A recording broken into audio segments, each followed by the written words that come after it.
Oke guys, welcome back to my tugas. Welcome back again. Oke guys, perkenalkan nama saya itu Bagus Ipan Nurfadila dengan ujung NIM 56 dari kelas PAI 4B, ingin menjelaskan tentang pernikahan dalam Islam. Ya, langsung saja ke videonya. Mulai.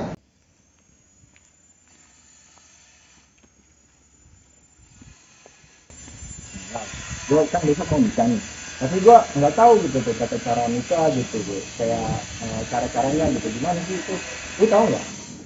Nih, lu mau nikah, gue punya kenalan nih, orang yang ahli dalam bidang nikah. Nah, lu, gue kenalin deh orangnya, mau nggak? Boleh. Ayo, gaskan. Iya.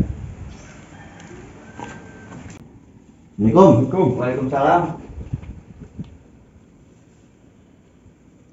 Bang, jadi gini bang, temen gue nih mau nikah, tapi dia nggak tahu tata cara nikah. Waduh, maksud gue kan gini, lu udah pengalaman tuh soal nikah dan lu juga mondok kan, tahu lah, ngerti tata cara nikah dan akad pengertian segala macam.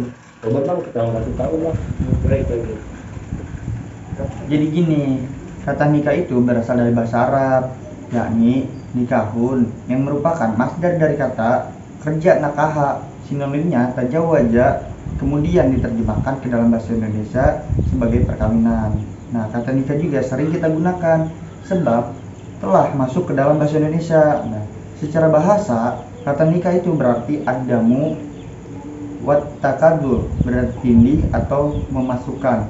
Nah, dalam kitab lain, kata nikah diartikan dengan adamu wal jam'u, bertindih dan berkumpul. Nah, pemakaian termasuk untuk kata nikah adalah tertuju pada akad, dan sesungguhnya inilah yang dimaksud pembuat syariat. Karena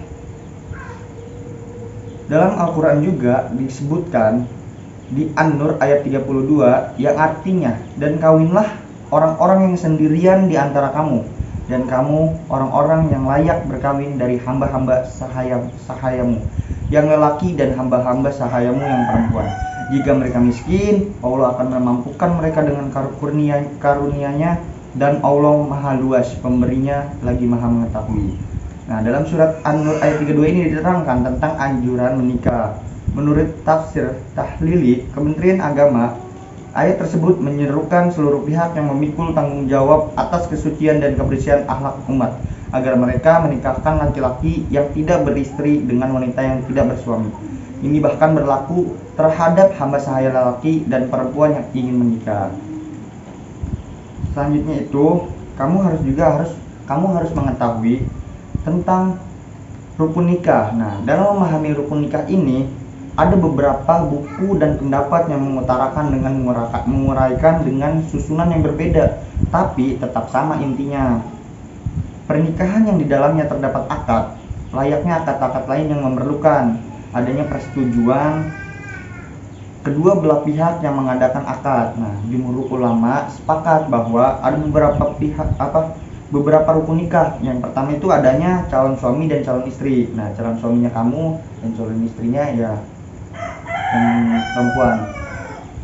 Yang kedua itu adanya wali dari pihak calon pengantin perempuan. Ada wali orang tua dari perempuan. Nah, yang ketiga itu adanya dua orang saksi. Nah, pelaksanaan akad nikah ini akan sah apabila dua orang saksi yang menyaksikan akad nikah tersebut. Nah, yang keempat itu ada ijab kabul akad nikah yang diucapkan oleh wali atau wakilnya dari pihak wanita dan dijawab oleh calon pengantin laki-laki. Selanjutnya itu syarat-syarat rukun nikah juga. Nah, yang tadi kan udah dijelaskan tentang rukun nikah. Nah, selanjutnya itu tentang syarat-syarat nikah. Syarat-syarat nikah ini merupakan dasar bagi sahnya pernikahan. Apabila syarat-syaratnya terpenuhi, maka pernikahan itu sah dan menimbulkan adanya segala hak dan kewajiban sebagai suami istri. Yang pertama, untuk syarat-syarat calon suami untuk diri kamu. Yang pertama ada beragama Islam. Yang kedua, bukan mahram dari calon istri dan jelas halal nikah dengan calon istri. Yang ketiga, terang atau jelas bahwa calon suami itu betul-betul laki-laki. Dan yang keempat, tidak sedang mempunyai istri 4. Nah, yang kelima itu calon suami rela tidak dipaksa untuk melakukan pernikahan. Jadi harus benar-benar ikhlas dan ridho, emang ini kemauan sendiri. Dan keenam itu calon suami kenal kepada calon istri serta tahu betul calon istrinya halal baginya. Jadi harus tahu dulu calon istrinya itu benar-benar betul halal bagi istrinya. Yang terakhir, tidak sedang melakukan ihram. Karena Nabi Muhammad SAW bersabda, yang artinya itu seseorang yang sedang berihram tidak boleh menikahkan, tidak boleh dinikahkan, dan tidak boleh mengkhitbah. Nah, itu untuk calon-calon syarat-syarat calon suami. Nah, untuk selanjutnya itu syarat-syarat untuk calon istri. Yang pertama, bersama beragama Islam. Yang kedua, tidak bersuami dan tidak dalam iddah. Yang ketiga, bukan mahram calon suami orang lain. Yang keempat, terang atau jelas bahwa calon istri itu bukan unta dan betul-betul perempuan. Yang kelima, belum pernah kembalian oleh calon suami. Dan yang keenam, tidak sedang dalam ihram. Yang ketujuh, calon istri tidak rela atau calon istri rela tidak dipaksa gitu untuk melakukan pernikahan. Nah, yang terakhir itu telah memberi izin kepada wali untuk menikahkannya, sebagaimana sabda Nabi Muhammad juga, yang artinya itu tidak boleh seorang janda dinikahkan hingga ia diajak musyawarah atau dimintai pendapat, dan tidak boleh seorang gadis dinikahkan sampai dimintai izinnya. Nah, selanjutnya juga yang tadi sudah dibahas tentang rukun-rukun syarat nikah, rukun-rukun nikah, kedua syarat-syarat nikah, dan yang ini ada prosedur pernikahan atau tata cara pernikahan menurut agama Islam. Yang pertama itu ada khitbah atau peminangan.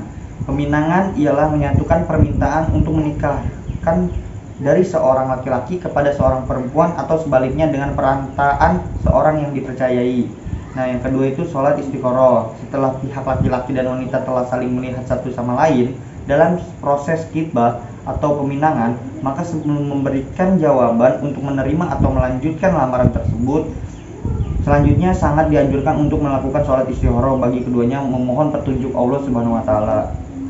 Yang ketiga itu akad nikah. Nah, akad nikah itu suatu ikatan yang menetapkan keridoan kedua belah pihak yang terbentuk wujud perkataan ijab dan kabul. Dan yang terakhir itu walimah. Walimatul urus adalah sebuah resepsi atau pesta pernikahan yang dilakukan sebagai bentuk syukur dan berbagai kebahagiaan dengan mengundang saudara dan teman lainnya untuk menghadirkan acara walimah kedua mempelai. Tuh, gitu Ri, paham gak lo? Oh gitu.